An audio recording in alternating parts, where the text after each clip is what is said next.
டியூஷன்ல இருந்து வர போலியே டியூஷனுக்கு வர போலியே நல்லா அடிச்ச போறாரு. என்ன நடக்க போதோ. Good morning sir. Good morning. Good morning. படிச்சா இன்னைக்கு? சார். நீ டியூஷன் போல பாரம் நினைச்சாங்க. இல்ல சார், நான் டியூஷன் போனேன் சார். அப்ப கொஸ்டின் யாரு? What is your name? My name is Abhinav. What is the 3 house?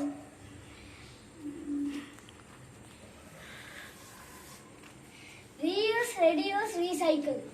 அப்படி ஒரு கொஸ்டினே இல்லையே. சார் சார், இந்த 10 பேஜ் எடுத்துக்கோங்க. இல்ல, இன்னும் இப்படி படிக்க மாதிரியா? கைய காட்டு. பனிஷ்மெண்ட்ல முட்டைக்காலன்னு. முட்டைக்காலன்னு படிச்சு காட்டணும். இல்லைன்னா அடி இல்லை. சார், என்ன ஒரு கொஸ்டின் இருக்கு? இந்த கொஸ்டின் படிக்க எலும்பு. இந்தியாவின் பிரசிடென்ட் யாரு? சார் தெரியாத? வா, அடி வா, அடி.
What?